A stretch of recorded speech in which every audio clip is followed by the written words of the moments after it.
Obrigado, Ana, pelo convite, né, e por essa apresentação, né, e pela acolhida aqui, né, nesse momento. Então, a primeira questão é por que falar em alfabetização humanizadora, né? No cenário, eu tenho que falar um pouco das políticas, né? E a minha abordagem aqui vai ser política, tá? Nós tivemos um período, né, do governo Cardoso, uma hegemonia do construtivismo, né? Depois viemos o governo Lula e apareceu o letramento. E depois, com a Dilma, apareceu o PNAEC, né? Estou falando de políticas gerais. Todas essas políticas, né, a primeira mais construtivista e a segunda, né, saindo um pouco dele, mas introduzindo outro conceito, que é o letramento, né? E depois, em seguida, passamos por alguns conceitos também, né, defendidos por alguns grupos que passaram a ser hegemônicos, não só nas políticas, mas também nos setores da academia brasileira, né? Que seria o alfabetizar letrando, o alfa-letrando, coisas assim, né? Então, nós temos essas variantes, né, que estavam próximas das políticas públicas, né, para a alfabetização. Mas a gente percebia também, para quem acompanha a alfabetização, né, lá no começo do governo Lula, apareceu um movimento, né, liderado pelas áreas, né, das ciências da natureza, das ciências, né, biológicas, né, que tentaram, pela via da Câmara, do Senado, né, da Câmara Federal, tentar estabelecer um contraponto às políticas, né, que iriam, né, ser colocadas pelo governo Lula.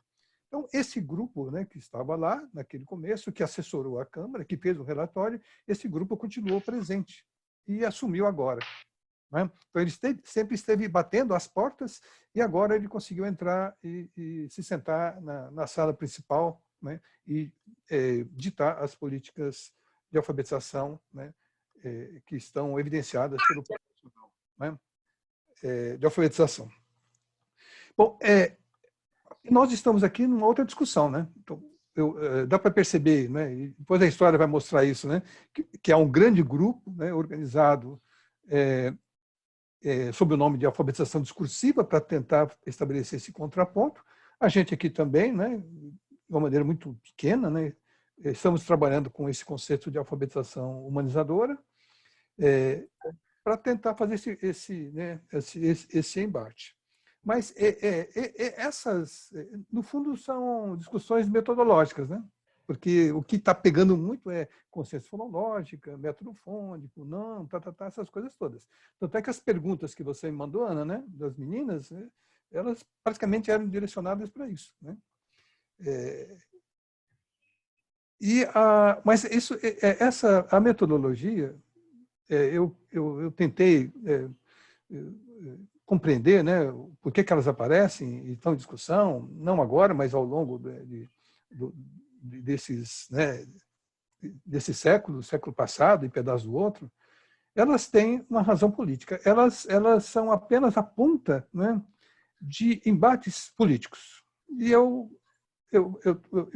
para fazer isso, eu tenho que botar um pouco a história, contar um pouquinho, né, da história, mas como eu também não tenho muita informação histórica, né, eu me baseei numa das minhas referências teóricas, que é o francês Jean Foucambert, né, que vocês conhecem bem, né, e pelas minhas leituras que eu fiz, né, no começo deste século, né, a respeito da escola dos anarquistas, dos anarcossindicalistas, né. Então, a partir daí que eu faço uma retomada histórica para entender por que nós estamos brigando aqui hoje e estamos tendo essa discussão, né. Tudo tem a ver, me parece, né? Veja, eu escrevi o artigo aqui para a Ana, né? E estou levantando questões, né? E eu não sei se essas questões são, né? Se tudo isso está muito bem alinhavado, muito bem, né? Ou se está arrematado, né? Mas eu quero entender que a discussão se dá entre o capital e o trabalho, desde lá de trás, sabe? Essa que é a questão. Por trás da metodologia, nós temos uma lógica do trabalho e uma lógica do capital. E é aí que eu vou tentar, né, avançar um pouco. Então, o que... no começo logo depois da Revolução Francesa, né, nós tivemos nós vimos, né, a briga, a luta, né, entre a classe operária e os camponeses, né, e a burguesia que estava tentando se consolidar e tendo como alavanca o próprio desenvolvimento industrial, né? Então, nós tínhamos essas classes ainda em luta e tivemos um grande movimento popular, que foi a Comuna de Paris, de origem anarquista, né, com o Bakunin. Então, a Comuna de Paris, ela sacudiu a sociedade francesa, que ela ocorreu em Paris, né, e desarruma um pouco, né, aquela luta de classe. A Comuna de Paris, né, foi um acontecimento que sacudiu e mexeu com a sociedade francesa e assustou a própria burguesia. Então, veja, nós temos um século em que se sai da Revolução Francesa, se começa a pensar numa escola pública, aparece a Comuna de Paris, assusta, né? Os representantes do trabalho, né, fazem uma revolução, assustam os representantes do capital, e é preciso reorganizar tudo. Eu estou me baseando, então, agora na visão do Foucault, quando ele descreve as estratégias do ministro chamado Jules Ferry, no final do século XIX, que vai pensar uma escola para o povo. Uma escola popular, uma escola para o povo, não uma escola popular, uma escola para o povo. A preocupação do Jules Ferry era encontrar uma válvula de escape para que não acontecesse uma nova Comuna de Paris. E ele monta a escola, organiza a escola, planeja todo o currículo da escola, e a classe empresarial, burguesa, naquele momento, se assusta e diz: você vai ensinar, né? Você vai educar os filhos dos camponeses e dos trabalhadores? E ele diz claramente, né, segundo o Foucault, né, olha, fiquem calmos, confiem em mim, eu sei o que eu estou fazendo. Vocês fiquem tranquilos, porque se nós não fizermos isso, pode acontecer outra comuna. Então, vamos pensar uma escola, oferecer, mas vamos oferecer o que nós achamos, né, que devemos oferecer. Eu sei que esse discurso é antigo, né, muito repetido, mas isso aconteceu, né, dessa maneira, e a escola de Jules Ferry, então, foi implantada. E diz ele, ela é uma escola do capital, pensada para os filhos do trabalho, os filhos dos trabalhadores. Os anarquistas da Comuna e os anarquistas da Europa, né, no final do século e começo do século XX, na Europa e aqui no Brasil também, eles já tinham uma escola pensada também, uma escola da classe dos trabalhadores, para os filhos dos trabalhadores. As propostas eram outras, diferentes, né? E os comunistas também tinham, os socialistas também tinham. Nós tínhamos, então, na área do trabalho, né, no campo do trabalho, nós tínhamos três grandes forças, né? Os comunistas, os socialistas e os anarquistas, ou anarco-sindicalistas também. E essas forças, cada uma delas, né, também não se conversavam muito, né? Se debatiam para poder, né, assumir o espaço de protagonismo, mas elas tinham cada uma tinha uma proposta de educação. E essa proposta de educação sempre destacava a importância da vida, das relações humanas. É uma escola que teria que incorporar todos os temas e todos os embates que a sociedade tinha para poder servir como um instrumento de compreensão da vida e das relações humanas. A escola pensada por Jules Ferry para a classe operária, não. O princípio era de isolamento. isolar, de separar. Quando o aluno entrava na escola, ele entrava com um uniforme para padronizar. É uma roupa diferente daquela lá de fora. É outra roupa. O material lá de fora não poderia entrar aqui. Era o manual que ia entrar. Diferentemente da proposta dos que estavam alinhados ao trabalho, o material da escola teria que ser os jornais, os panfletos, que rolavam na vida cotidiana. Os temas eram os temas da discussão a respeito do trabalho, que era o que pegava, né, a discussão sobre o trabalho penoso, né? O trabalho explorado, né? O trabalho de 12 horas. Essa discussão que acontecia na vida. Mas isso não podia entrar na escola, porque a escola era a escola da simulação. Ele chama de escola do faz de conta. E quando eu li, né, isso daí, eu fiquei me lembrando da minha escola. Eu vivia, e vocês também, em situações de faz de conta. Que a vida não podia entrar. Não podia entrar. Né? Eu vou chegar lá na discussão, no tema, tá? Eu vou fazer essa curva toda e vou chegar lá, tá? Demoro, mas chego. Eu não perco o fio, né? Acho. Né? Então, o que não podia entrar na escola? Né? Lá, naquela época. O material impresso da vida cotidiana. E o Foucault diz que, naquele momento, em Paris, os filhos operários e os operários sabiam ler, não é? Porque eles precisavam ler, aprender a ler com esse material chamado, que nós chamamos hoje de material autêntico, né, da vida. E depois, com a escola Jules Ferry, isso foi desabando. Foi caindo. A estratégia estava dando certo. E ele tem, eu citei até outro dia aqui, eu tirei uma epígrafe, né, para esse artigo que eu te mandando, uma frase do Foucault que diz assim: a eficácia da armadilha depende da qualidade da isca. Eu li essa frase e falei, mas olha, o que é que ele está dizendo? Né? A isca tem que ser importante. E a isca é a escola. Fala, nós estamos dando uma escola para vocês. Vocês entram, e essa é a isca. Mas o que nós vamos dar não é bem o que vocês querem. É aquilo que nós queremos. É a escola da simulação. E na minha escola aqui, não podia entrar gibi. Lembra? Não podia entrar gibi, não podia entrar nada, nem um jornalzinho, nada que fosse de fora, nada. Tudo. Existia até, eu acho que até hoje existe, né? Os inspetores ficavam olhando para retirar da mão da gente para devolver depois. Ou nunca mais devolver. Búrica, né? Figurinha, álbum de figurinhas que a gente montava, não podia. A escola era separada da vida. Esse era o princípio. E para aqueles que estavam ligados, para aqueles grupos ligados ao trabalho, não. A escola fazia parte da vida, tinha que fazer parte da vida. E nós tivemos, na história, grandes educadores que fizeram isso.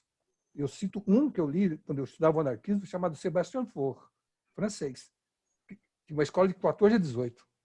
Outro que foi morto pela polícia catalã, né? Um catalão chamado Francisco Ferrer, o Francisco Ferrer, que fundou a escola moderna, diferente do movimento de hoje, a escola moderna. E aqui no Brasil, isso foi implantado também pelos anarco-sindicalistas. Ferrer influenciou as escolas aqui no Brasil. Nós tivemos educadores anarquistas aqui também. E na França tivemos o nome mais importante até hoje. A Sueli citou ali, né, a respeito do artigo, né? Nós estamos também escrevendo juntos, né, capítulos para um livro, né, sobre a escola que foi o Célestin René. Esse encarna toda essa escola do povo, né? A Sueli conhece muito bem, né, melhor do que eu, né, o Frenet, mas ele encarna a escola do povo e toda essa visão, sabe, de uma escola vinculada com a vida está em Frenet. Ele fez isso. Mas esses autores, esses educadores, sempre estiveram na outra margem, né? São duas margens. A educação, a alfabetização é um rio que vem. A fonte está lá no século XIX. Na margem direita, o capital. Na margem esquerda, o trabalho. E na margem direita, sempre as políticas oficiais. E na margem esquerda, as políticas experimentais. As políticas de educadores que se lançaram à luta. Nunca se tornaram oficiais. Porque não são. Não são oficiais. Não estão alinhadas àqueles que ocupam, né, que têm o domínio do poder econômico e do poder político. Nessa esteira, né, a gente vai pensando, né, no domínio do capital. Então, e aí, né, a gente caminha, né, para qual é a visão que o capital tem do trabalho. Primeiro que o trabalho ele é fatigante mesmo, sabe? O trabalho é algo sofrido. O trabalho tem que ser... quanto mais se trabalhar, melhor. Quanto mais se sofrer para trabalhar, melhor. Isso acontecia com as minas de carvão, né? E o Zola mostra muito bem isso nos livros dele, né? Na França, e o trabalho camponês, né, nas terras do outro. Eu estou falando mais aqui da França, né? Porque a nossa escola é uma escola que se espelha na escola francesa. Se espelhou na escola francesa. A nossa cultura pode não ter vindo diretamente da França, mas ela passou por Portugal antes e veio para cá. Mas é a escola francesa. É assim que se vê o trabalho. Então, o trabalho, eu tinha lido há muito tempo um artigo lá do Nozella, sabe, Sueli, lá de São Carlos, né, que eu Sueli de São Carlos, né, Nozella que falava do tripalho e da poiesis, né? O trabalho como tripalho e o trabalho como poiesis. E o tripalho é isso mesmo, é o trabalho sofrido. E o capital, nessa época, era isso que ele exigia. É claro que ele foi cedendo aos poucos, né, ao longo dos séculos, mas essa é a concepção. E o tripalho ele é um trabalho parcelado, né, fragmentado, que deu origem, nós sabemos, a essas teorias de produção, né, o Fordismo e o Toyotismo, coisas assim. Né? Então, o trabalho sempre, para ele ser dominado, ele tem que ser um trabalho alienante. Não é? Eu não estou falando nada diferente do que a gente ouve falar desses grandes pesquisadores, né, de políticas e da educação, né, e da sociologia. Eu estou fazendo uma abordagem até, eu acho, rápida, né, mas é para poder justificar a minha argumentação. Né? É isso que eu estou tentando fazer. Então, a lógica do trabalho é a lógica do domínio. A lógica do capital é a lógica do domínio sobre o trabalho. E para fazer isso tem que fragmentar, alienar e impedir a visão da totalidade. E impedir a visão social e cultural da vida. Não é? Essa é a lógica do trabalho. Agora, como é que alguém... Né? Depois eu vou comentar a outra, né?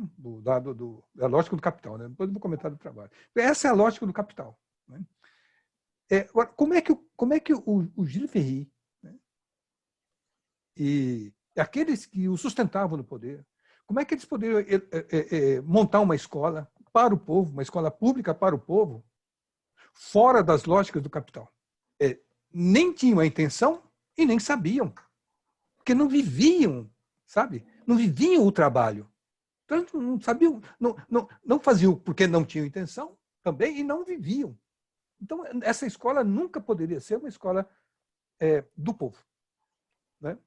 Do trabalho. Não. Frenet, sim. Ele toma o trabalho e coloca na sala de aula como um princípio. Né?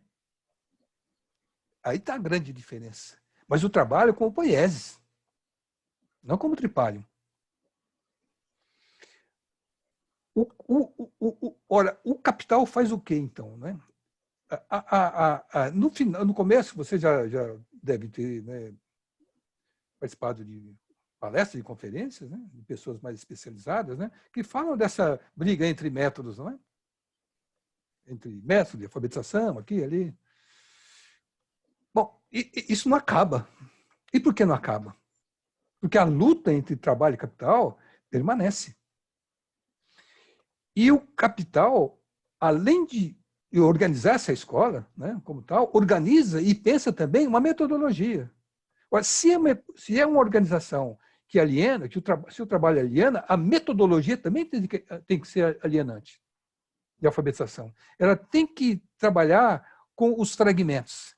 Ela tem que trabalhar com aquilo que não faz sentido. E aí nós temos essa alfabetização, essa metodologia que vem se arrastando, né, pelo século XX e desaba, né, novamente aqui no século XXI.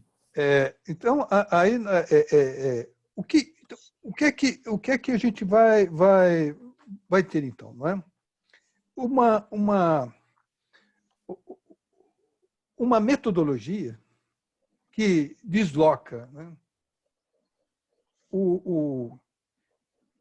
desloca o foco do objeto da alfabetização. Porque não interessa focar o objeto. Porque é uma escola de simulação. É uma escola de faz de conta. Os conteúdos, né? E até hoje eu acho que é um pouco assim, né? Eu estou me lembrando aqui de quantas vezes eu ouvi as coleguinhas falarem, né? As colegas professoras falarem assim: olha, vamos fazer de conta que. Até hoje acontece isso. Vamos fazer de conta que. E vamos fazer de conta que a gente está não sei onde, vamos fazer de conta. Sempre é faz de conta, nunca é real. E a gente fala, bom, mas não dá, a escola não é real, a escola é uma instituição. Eu sei disso, né? É difícil porque a gente teria que arrancá-la das mãos de quem, né, de quem a possui para poder fazer uma escola real. Aí a gente espantaria a simulação. O problema é que a gente não consegue fazer isso. Nós não temos poder para isso. Né? Ela continua sendo uma escola de simulação e, ao simular, ela substitui o objeto. Parece que é o objeto. Né? Qual é o objeto, né, que o trabalho poderia entender como o nuclear? Não é? Qual seria esse trabalho? Não é? Qual seria essa perspectiva? Né? Que objeto? Bom, a pergunta em alfabetização, o que as crianças devem aprender? Elas devem aprender a linguagem escrita, seria a resposta primeira. Eu acrescentaria, né? Porque ao fazer isso, a gente está trabalhando com um objeto isolado, separado dos homens. Eu diria que o objeto seria aprender os atos humanos na relação com a linguagem escrita. Os atos humanos que os homens inventaram, os atos de ler e os atos de escrever, que são múltiplos, né? Com a linguagem escrita. Então, não é o objeto, mas é o que os homens fazem com esse objeto e que consequências, né, esse lidar com o objeto tem para a vida e para a compreensão do mundo. Esse é o objeto. Então, não é um objeto simples, é um objeto complexo. E que remete a uma visão de totalidade, diferentemente da lógica do trabalho, do capital, que vai insistir na fragmentação e no afastamento dessa visão da totalidade, da visão da sociedade. Então, a metodologia, se é método fônico, se é consciência fonológica ou não, tem a ver exatamente com essa visão de mundo e com o domínio do capital sobre o trabalho. E uma escola de simulação. Além de simular, ela substitui o objeto. Então, aquilo que parece que é o objeto, que vai ser apropriado pelas crianças, não é. As crianças se apropriam de algo que parece que é, mas não é. De quê? Para ser bem claro em relação à nossa discussão em alfabetização, né? Se apropriam dos elementos materiais que parecem que são objetivos, porque são aparentemente concretos, mas são alienantes. E as crianças não aprendem nem a escrever, porque escrever seria, né, lidar com essa relação complexa entre pensamento e linguagem para compreender e agir no mundo, né? Não consegue fazer isso. Não consegue ler também, porque não consegue lidar com os sentidos, porque os sentidos não fazem parte do jogo. Eles ficam sempre para depois. Dessa simulação, o sentido está fora. O sentido pode vir depois. E nós sabemos que ele não vem. Nem para escrever, nem para ler. Mas isso está lá desde o começo.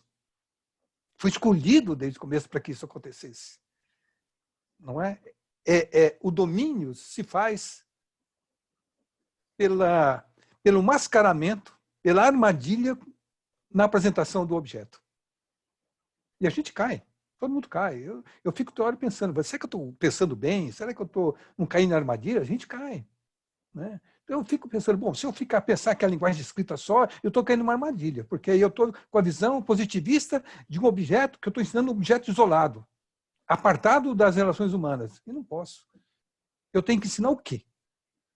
Tenho que ensinar os atos humanos, que os homens construíram ao longo do tempo, esses atos todos. E são esses atos que têm que ser ensinados, porque com esses atos vem cultura, vem visão de mundo, sabe? Vem posicionamento, vem os embates da vida, vem tudo. Não apenas a linguagem escrita, sabe? Seca. Eu tô usando linguagem, nem língua, sabe? Linguagem escrita. Então, esse embate que a gente percebe, né, que as pontas, né, que as metodologias indicam. Né? É uma elaboração política que vem aos poucos, que tem como fundamento a economia, a base econômica. Capital e trabalho. No fundo, está aí.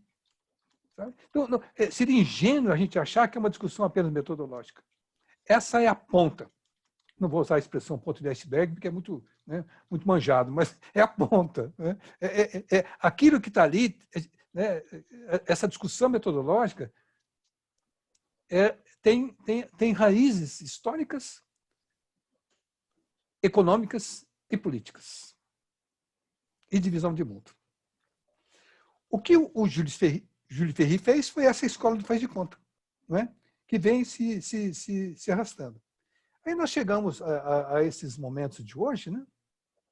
Os momentos atuais, e vemos a mesma briga. Nós temos, né, como referência, né, teórica, nós temos os estudos dos psicólogos russos da teoria histórico-cultural. Nós temos na área da linguagem, né, os estudos dos filósofos da linguagem, né, também, né, na Rússia do começo do século. São estudiosos preocupados exatamente com o trabalho, sabe? Com a compreensão da vida e com esse vínculo entre educação e vida. Aquilo que o Freinet fez fora da Rússia, né, lá na França, mas lendo e discutindo e vendo como é que a sociedade estava se organizando e qual era a relação de domínio entre uma classe e outra. Então, nós temos essas discussões, né, que nos alimentam para repensar um outro modo de ensinar as crianças, né, para que elas se alfabetizem e que possam escapar, né, da armadilha criada pela escola de Júlio Ferry. Mas essa luta continua até hoje.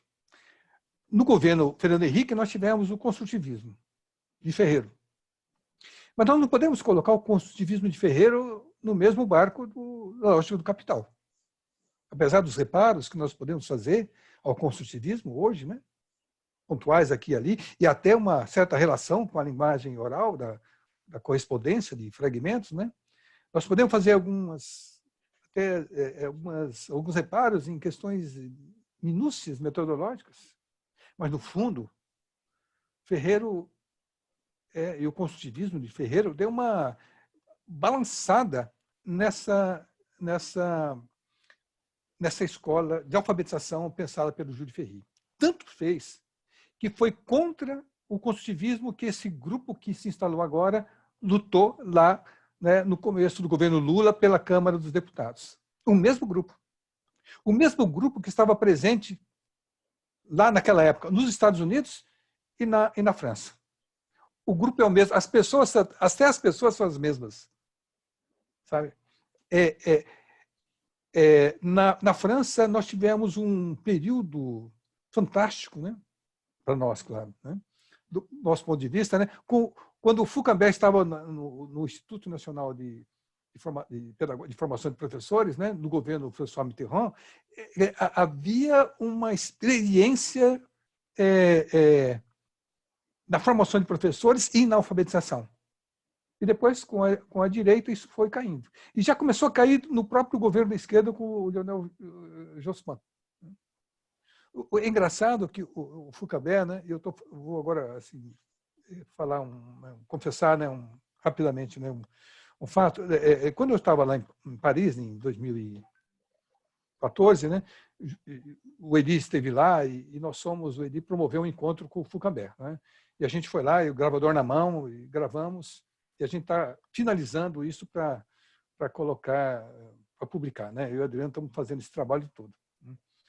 E o Foucault disse para a gente lá, ele falou, eu fui chamado, sabe por quem? Pelo pessoal da direita, que ia ser o primeiro-ministro. Eu falei, tudo bem, vamos lá. Ele foi indicado pelo Gaston Mialarré, que é um estudioso também da leitura, né? E ele foi chamado. E o cara da direita foi bem claro para ele. Falou assim, nós não temos as mesmas ideias. Nós sabemos que não. Vocês têm, né, outro posicionamento em relação à educação e à alfabetização. Mas nós precisamos de vocês. Porque vocês inovam. Vocês são inovadores. E isso faz um movimento. Então, para nós, interessa que a sociedade perceba que está havendo um movimento de inovação. E a direita não. Ele falou, tudo bem, nós vamos aproveitar a oportunidade. Mas aí o da direita falou, mas estamos de olho em vocês. Sabe? Interessante isso, né? Veja como é. Isso foi na década de 80. 1980. E logo depois, um grupo né, mudou tudo, né? E um grupo do Observatório Nacional Francês ocupou, né, os espaços e passou a assessorar o Ministério. Esse grupo, o Foucault sempre está mostrando, né, qual é a visão dele. É essa mesma visão que nós temos agora com o Plano Nacional de Alfabetização aqui. E as pessoas são quase as mesmas, que estavam lá, né, e agora estão talvez aposentadas, mas as ideias estão aí, são, né, os seus discípulos. E é interessante, né? Então, que eles investiram contra o construtivismo. Se vocês tiverem a oportunidade de ler, né, esse relatório, e o livro que foi publicado depois, eles são extremamente agressivos. É uma linguagem que nós estamos vendo hoje também em todas as áreas da educação. Uma linguagem agressiva contra o construtivismo, chamando de lesa pátria. Bom, Ferreiro, né, tem lá a sua teoria, baseada em Piaget, baseada no estruturalismo, né, com o Saussure, que para nós, né, não faz parte da nossa, né, das nossas referências, né, hoje, mas ela abalou, né, de certo modo, essa escola de Júlio Ferry. E eu queria ler um trechinho, né, porque eu me lembro, quando eu trabalhava com formação de professores como supervisor de ensino, né, eu me lembro que na cidade onde eu trabalhava, e talvez a Elianete, que esteja aqui, que é minha colega também, né, trabalhou muito com isso, né, não sei se ela ouvia isso também, né, sempre havia aquela coisa de escola pública e escola particular, não é? No fundo, é escola para os filhos dos trabalhadores e escola para os filhos do capital. É assim. Né? E a gente ouvia, né, as pessoas dizendo assim, essa coisa que estão falando aí de ferreiro, essas coisas, isso é para criança pobre. Descaradamente era assim. Não sei se a Nenete ouvia isso. Né? Não é? Isso é para criança pobre. Não é para os nossos filhos. Nossos filhos merecem coisa melhor, outra coisa. E aos poucos, né, a gente percebeu que a escola particular viu que as crianças da escola pública estavam tendo um desempenho melhor. E aí passaram a incorporar nas suas apostilas uma misturança, né, do que era antes e algumas coisas do construtivismo para poder atender a uma certa demanda, né, que começou a aparecer.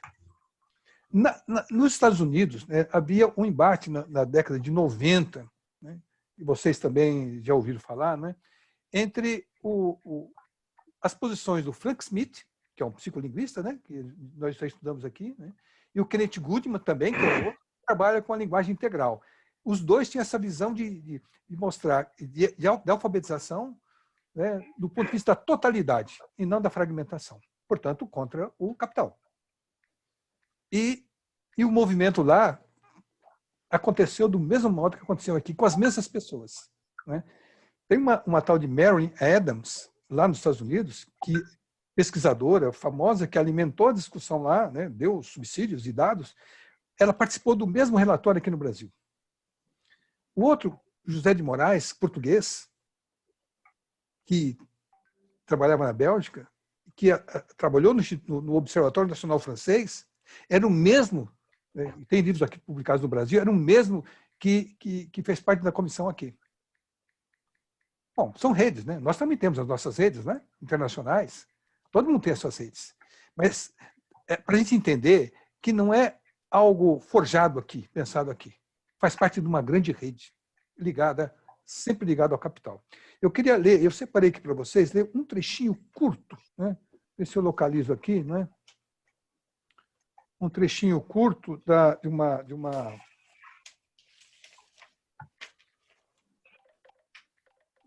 um trechinho que eu tirei de um artigo lá dos Estados Unidos, de 94, um artigo publicado numa revista tipo Magazine, sabe essas revistas discutem, né? Não é de revista acadêmica, né?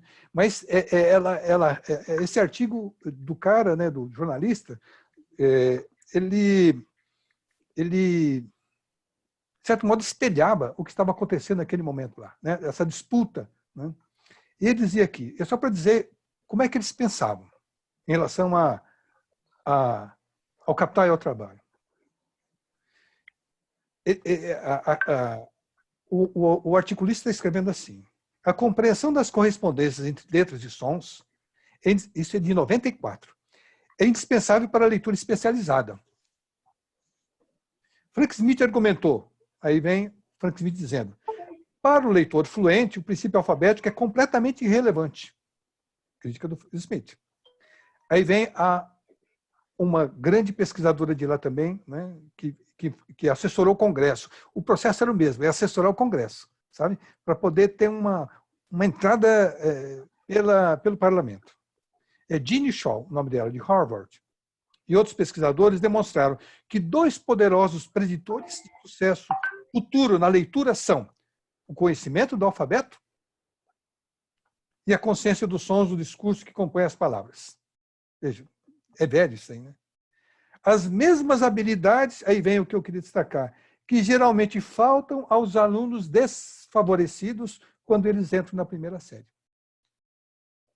Então, é a visão, né, que eles não têm aquilo que os outros têm, e chegam sem aquilo. Ora, os outros chegam porque têm acesso à escrita, né, que roda, que circula na sociedade. Os outros não têm. Mas desfavorecidos é um eufemismo para dizer os filhos dos trabalhadores. Não é? É a visão do capital e trabalho presentes lá. Esse mesmo grupo esteve aqui e que agora implantou. Não é? Bom, o que é que nós temos também por trás disso, né? Eu diria, são dois campos, né? Além desse campo econômico, capital e trabalho, e o capital que assume o poder político, né? Então, além desses dois, nós temos as áreas de apoio, os campos de apoio, né?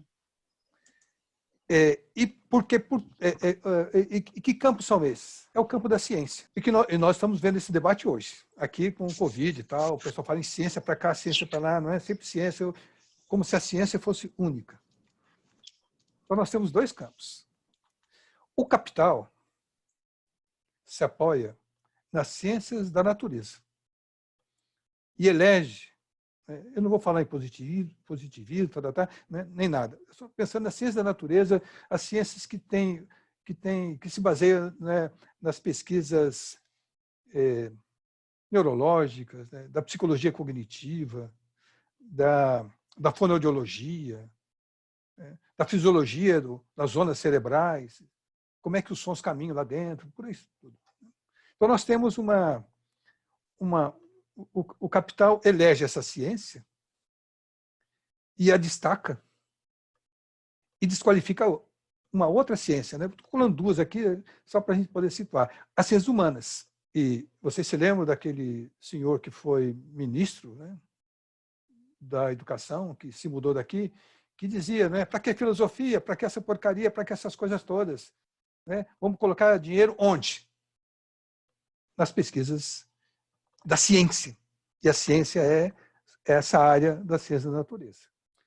Ora, o capital, com Gilles Ferry, e ao longo de todo esse tempo, toma sempre essa ciência como fundamental. É a visão da criança como um ser biológico. E se é um ser biológico, é essa ciência que vai fundamentar toda a metodologia e vai dizer que, né, e vai ditar. E, por isso, ela, como é uma ciência experimental, que trabalha, né, com os dados ali, né, provando por A mais B, essa ciência fundamenta e sustenta, né, uma metodologia de alfabetização.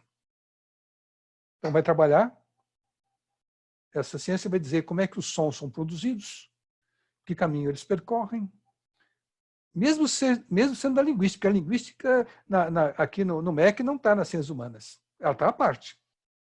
Né? Linguística e artes. Né? Então, uma área da linguística vai trabalhar com isso, com a produção sonora, com a produção dos sons, com os fonemas e os grafemas, essa coisa toda.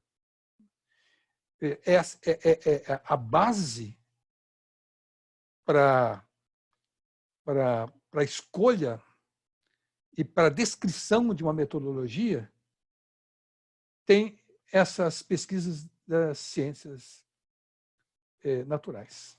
Na França teve em 2008, não, 2008, na França, né? Foi publicado um livro que se tornou um best-seller, né? Chamado Os Neurônios da Leitura. Ele foi publicado nos Estados Unidos e está publicado aqui também, né, no Brasil. O cara é psicólogo cognitivista, né? Um grande pesquisador. E a gente vai olhando os livros, né? Eu tenho ele aqui, né? O que tem de fotografia de ressonância magnética, vocês não acreditam. Mostrando, provando que é ali que vai, para defender a consciência fonológica e o método fônico. Claro, ele tem a referência dele, que são as ciências naturais. Agora, nós temos outras referências. Porque o nosso homem, a nossa criança, não é um ser biológico. É um ser social, cultural, um ser histórico. É diferente. Nós olhamos para a linguagem escrita não como um processo fisiológico, mas como um bem cultural que os homens criaram e usam com seus atos. É outra visão. Veja, nós estamos trabalhando com dois grandes campos. Um é o capital e a escolha de uma ciência. A outra é o trabalho com a escolha de outra ciência. Porque o trabalho E o trabalhador, para ele compreender essas relações, ele tem que ter a ajuda das ciências humanas, para compreender quem é ele e o que ele faz e, qual é e como é que ele vende e negocia essa força de trabalho e como é que ela é expropriada. Ele não tem que lidar com a biologia para saber. A biologia vai dar indicações do cansaço, né, da fadiga absurda, da morte, das doenças, do pulmão, essas coisas, dependendo do lugar que ele trabalha. Né? Mas, para compreender as relações humanas, ele tem que usar ciências humanas. Ora, a educação, a nossa alfabetização se encaixa aí. Nós estamos no reino das ciências humanas para compreender o ser humano. O ser humano, mas com a perspectiva não de formar um trabalhador para dar conta do trabalho. Ele vai ser um trabalhador. Mas, antes de tudo, é uma formação de uma criança e de um homem que vai se emancipar, que vai se humanizar, que vai se desenvolver como ser humano, do ponto de vista ontológico, e contribuir para o desenvolvimento da espécie humana. É o desenvolvimento da espécie humana. É isso que a educação faz. É isso que a alfabetização faz. Pode fazer. Que o capital não pensa nisso. O capital quer preparar uma força de trabalho para dar conta da sua expansão. E não pensa no desenvolvimento. Por isso ele se baseia nas ciências da natureza e nós aqui estamos nos baseando nas ciências humanas. E na psicologia das ciências humanas, na sociologia das ciências humanas, né? e na linguagem das ciências humanas. É um outro olhar. Sabe? Aí o embate se dá nas metodologias. Enquanto nós queremos oferecer para as crianças, né, uma alfabetização com a totalidade, né, com a linguagem plena de sentidos e com os atos humanos, né, que estão ali constituindo a própria linguagem, né, os outros trabalham com a língua, que não tem nada a ver com o que rola no interior da escola, da sociedade, com a língua, mas mais com a língua oral. O objetivo é a linguagem escrita. Esse é o novo instrumento. E o capital, né, e essa escola, né, que está instalada no oficial, vai deslocar para a língua oral. E vai ensinar as crianças a encontrar, a distinguir o fonema, que é um elemento abstrato, difícil, é abstrato. O que se manifesta são, como dizem os próprios linguistas, são os alofones, sabe? Essa coisa que, essa nossa linguagem, né? Não o fonema tal como ele é, sabe? Mas eles elegem isso como o fundamento, e aí dão a isso o nome de consciência fonológica. E elaboram um método chamado método fônico. Lidam com a materialidade da língua. Materialidade oral, que é o som, e a materialidade da escrita, que é a letra, ou o grafema. A relação e materialidade. E a relação de sentido se evapora. Primeiro que não está só na palavra. Né? Os sentidos estão nos textos que lidam com a vida. Ao eleger isso e oferecer para as crianças das escolas, eles estão, eu diria, impedindo a humanização das crianças. Isso é sério, seríssimo. Coloca obstáculos, são as armadilhas. Aí os pais e as próprias crianças acham que sabem ler e, de repente, se dão conta que não sabem. Porque ler é outra coisa do que aquilo que elas aprenderam. Acham que sabem escrever e não sabem. E vocês todas que estão aqui, né, alunas das universidades, vocês sabem que, quando vocês chegam na universidade, vocês sofrem um baque. E aí começam a se olhar e falam, bom, meu Deus, eu não sei escrever. Ou, meu Deus, eu não sei ler. Sabe? Esse baque se dá em algum momento da vida. É como se fosse o momento da redescoberta, da tomada de consciência da armadilha que foi armada lá atrás. esses momentos. E aí vocês falam, puxa vida, quanto tempo eu perdi? Quanto tempo eu perdi na emancipação humana, no meu processo de humanização. Alguém roubou isso de mim? Não me deu no momento certo. É muito sério, sabe? Porque é retirar o direito do homem de se desenvolver intelectualmente, de se desenvolver moralmente, porque a humanização, né? E aí tem o Armando, a Sueli, né, que discute bem isso, a Estela, né? Ela não é apenas um processo teórico, sabe, de humanização. Porque quando nós lidamos com as questões da vida, e as crianças vão lidando com isso, elas estão também se desenvolvendo desenvolvendo a essência humana, que nós aqui, do canto da margem, né, que caminha diferente da outra, né, nós pensamos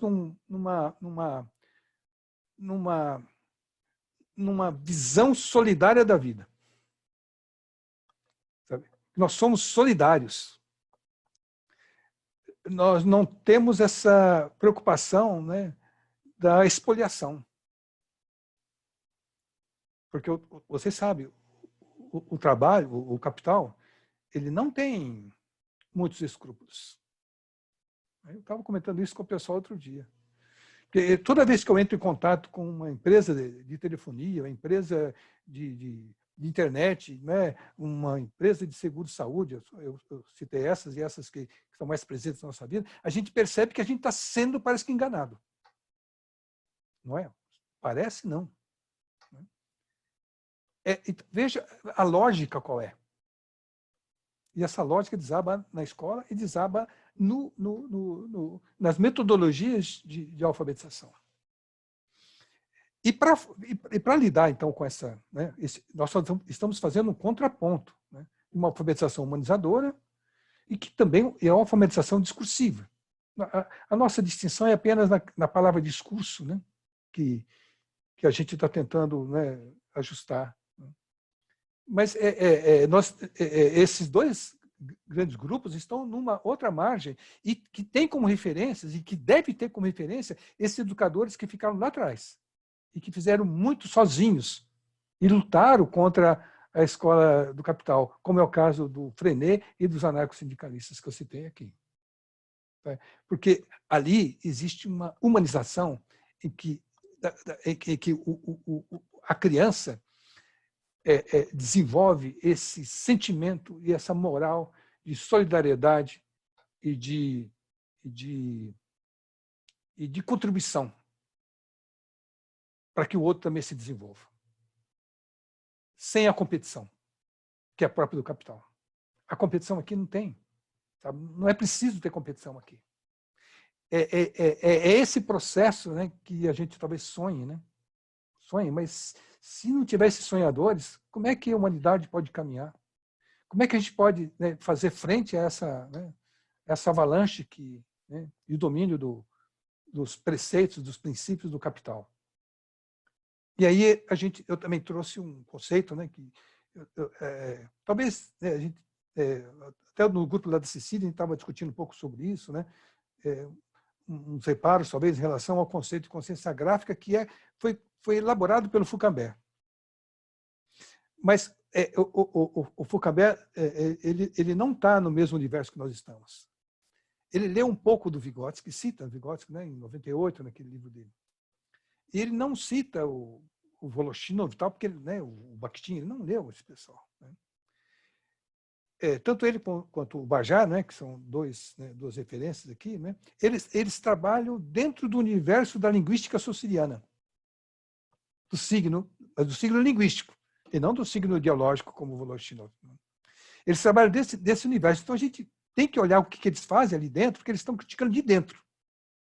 E a gente pode tomar isso e trazer para cá. E aí o conceito de consciência gráfica sai daí. Porque o Foucault vai dizer, bom, então eles acham que para falar a criança desenvolve uma consciência fonológica. Bom, tudo bem. Mas isso não serve para escrever. para escrever é outra coisa. As crianças têm que perceber que a mudança de posição de um caractere para outro, e aí nós liquidamos com o conceito de letra, né? É caractere. Nós não escrevemos com letras, escrevemos com caracteres. É o que está aqui na minha frente agora no teclado, e o teclado de vocês aí é um conjunto de caracteres, não de letras. Letra é um dos grupos dos caracteres que usamos para escrever. Então, esse conjunto de caracteres manipulados de acordo com a intenção, quer dizer, eu tenho um sentido para dizer, e aí eu escolho os caracteres. E a mudança de um caractere muda o sentido. Não tem nada a ver com a linguagem oral. A linguagem oral ela tem uma referência que é dos sentidos que já estão constituídos. Ela me fornece os sentidos. Não a materialidade, fornece os sentidos.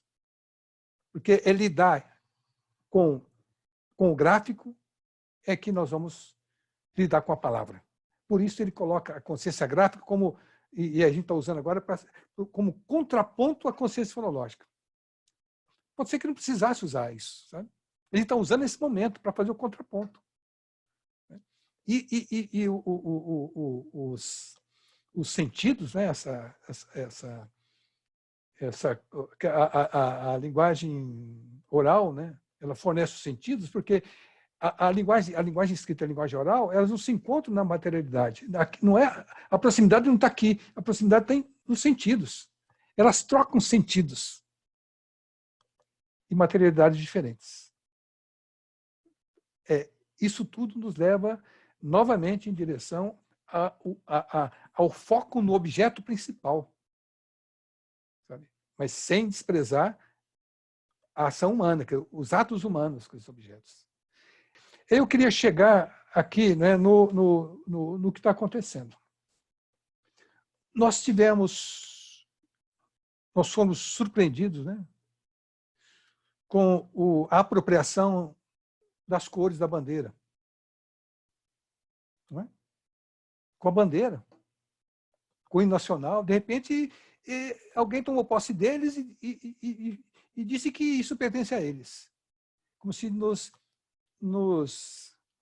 expulsasse a nossa nacionalidade. Como se nos desterrassem, como nos exilassem dentro do próprio país. Mas isso não aconteceu só nessa área também. Então, é interessante, eu estou especulando, né? Mas eu vou falar sobre o PNAEC. Né? O PNAEC foi uma política no governo Dilma, supostamente mais à esquerda, né? Mas negociando sempre com o capital, porque senão não consegue sobreviver. Mesmo assim, não conseguiu. O capital deu a rasteira. O PNAEC manteve o conceito de consciência fonológica, o mesmo conceito daquele grupo que estava batendo a porta, que é um conceito que vem lá da escola de Júlio Ferry. Bom, mas como é que pode, né? Uma política de um governo progressista não radicalizar e continuar com o mesmo processo de alfabetização, e aí sim talvez tenha sido um retrocesso em relação às conquistas do construtivismo. Mas a palavra retrocesso não cabe aqui para nós, não. Porque nós estamos no outro lado, e do outro lado nunca teve retrocesso. Retrocesso está no outro. O que é que aconteceu? Esse mesmo grupo assume agora. Mas assume, e como é que vai dizer? Né? Consciência fonológica estava com o outro. E vamos dizer consciência fonêmica. E o outro dizia letramento. Porque, na verdade, o letramento, a gente foge dele também porque me parece que é um conceito, né, que veio lá da Inglaterra e foi se desdobrando e virou, de um letramento, viraram trocentos letramentos, tudo é letramento. Esvaziou isso e não tem a mesma carga semântica que tem como se nós pensamos o trabalho com a linguagem. O letramento, me parece que é a mesma válvula de escape que o Júlio Ferry fez lá atrás. Foi preciso abrir uma novo escape aqui com o conceito de letramento, que é para adaptar o sujeito, o trabalhador, às mudanças das relações de trabalho e das condições de trabalho e do mercado de trabalho. É preciso ter o letramento. Mas não serve, ele não tem o objetivo de emancipação, de humanização. É o que me parece. Posso me enganar, mas me parece que é isso. E alfabetizar letrando é a mesma coisa. O alfabetizar continua mantendo a consciência fonológica, e aí o letrando dá uma escapada para poder negociar, né, e fazer a adaptação. Esse pessoal, então, rouba, né, se apropria não, sempre foi deles, o conceito de consciência fonológica. E traz para cá e dá um verniz de consciência fonêmica, pega o letramento e transforma, não letramento, mas usa o termo literacia, que é o mesmo, né, a tradução do letramento em Portugal e na Espanha, que eles usam literacia. Né? Eu estava lá já em 2007, né, e eles usavam literacia, né? Já usavam. E aí dá uma... desconcerta, né, aquela base do PNAEC, porque é preciso delimitar e falar, não, olha, o conceito é diferente, é consciência fonológica, mas não é bem como estão falando. Ou o conceito, né, de letramento não é bem o que estão falando. Um e o outro tentam estabelecer distinções, mas estão no mesmo campo, na mesma margem do rio da alfabetização. As armadilhas estão lá. Do lado de cá, a outra margem, a gente não tem essa preocupação, porque esses termos são nossos, não queremos estabelecer distinção nenhuma. Talvez, para radicalizar, a gente pode falar em consciência gráfica, né? Mas a gente pode até deixar mais à frente também, porque está dentro de um conceito que veio da tipografia. E isso tem a ver com a tecnologia. Com o Gutenberg, né? E com o uso da tipografia, principalmente no século XIX, isso explodiu. Nós começamos a escrever, se nós escrevíamos com pena lá atrás, com pena de ganso, pena metálica, né? Nós começamos a escrever mexendo com os dedos. Mexer com os dedos não é de agora. O tipógrafo fazia isso lá com a caixinha, mexia com os dedos. E o Frenet fez isso com as crianças dele. Sabe? As crianças não precisavam desenhar, podiam desenhar, claro, porque são atos culturais que os homens criaram, né? Mas não precisava mexer, para escrever não precisava ter o movimento das mãos totalmente preservado, né?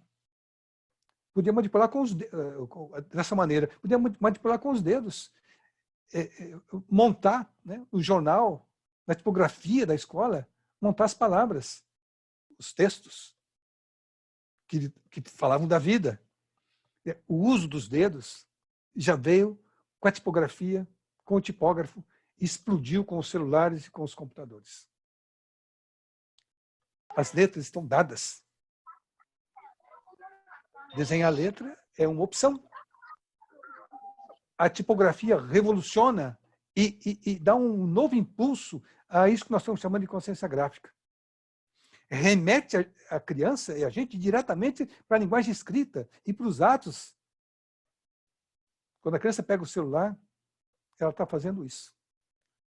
Ela está lidando, ela está lendo e escrevendo ali, ao mesmo tempo, lidando com a tecnologia e lidando com as coisas da vida.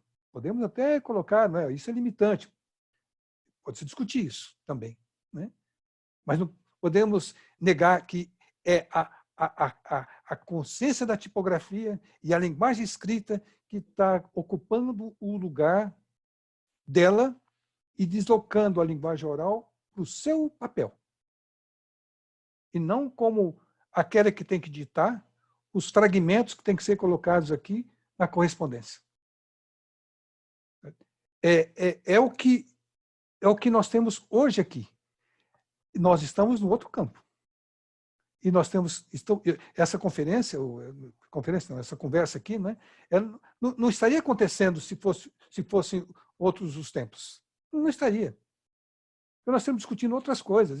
Eu estaria discutindo, por exemplo, né, o que me entusiasma, que é essa linguagem que eu domino mais ou menos, muito pouco, né?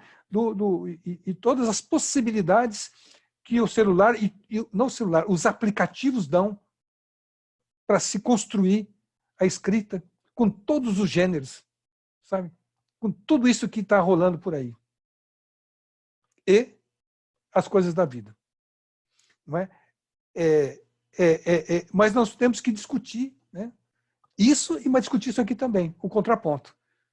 Porque o que acontece, né, é que o capital tem o dinheiro e está formando milhares e milhares e milhares de professores pela sua visão. E professores, infelizmente, trabalhadores.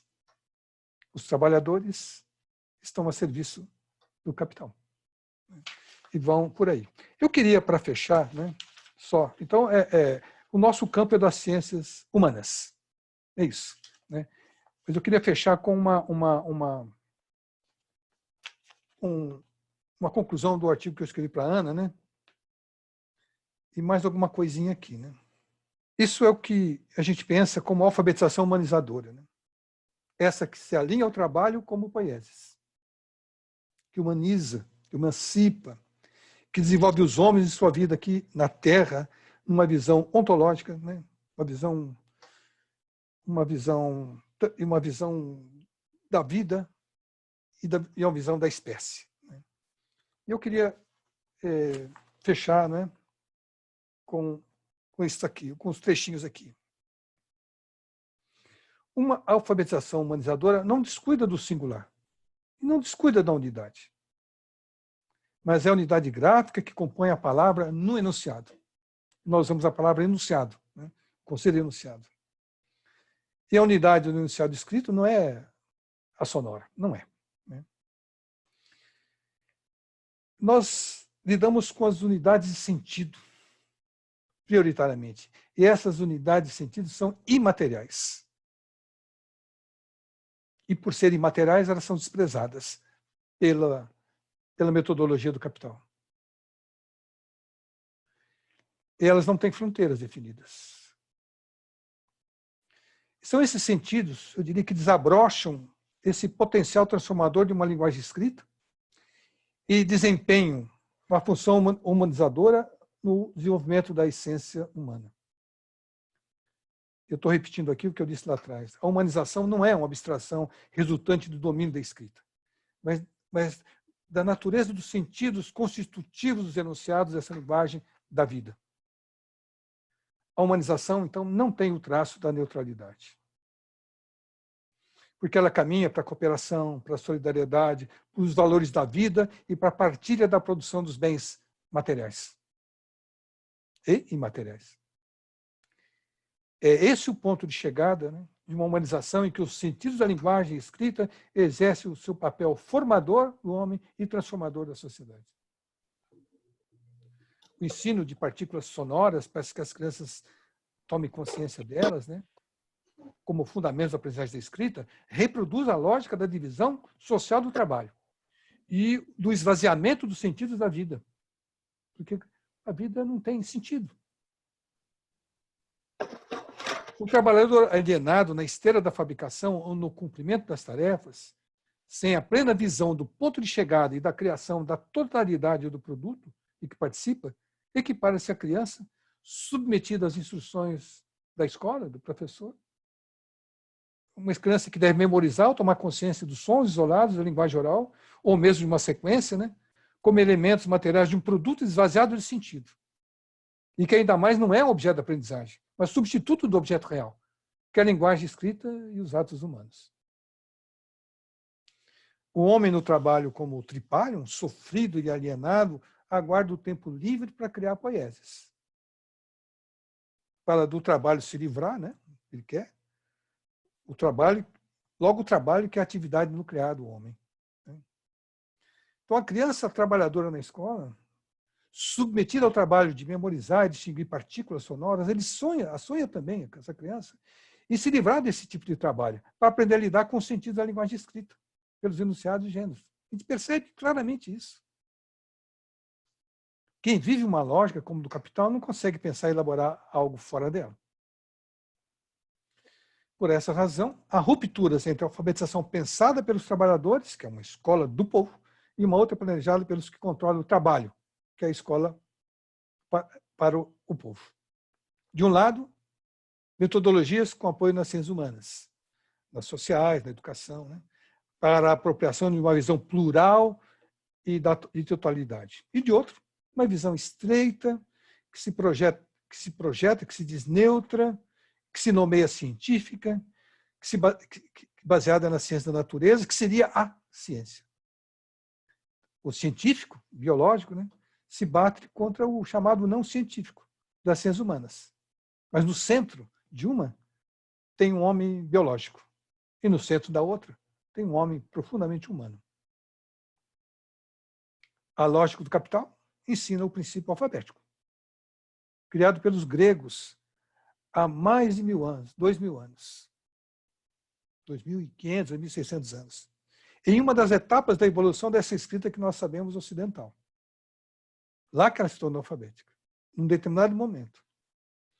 E o capital pega esse momento da escrita alfabética lá dos gregos, traz para cá e diz, esse é o objeto. E ignora, objeto e parcelado. E ignora todo o desenvolvimento que a escrita teve.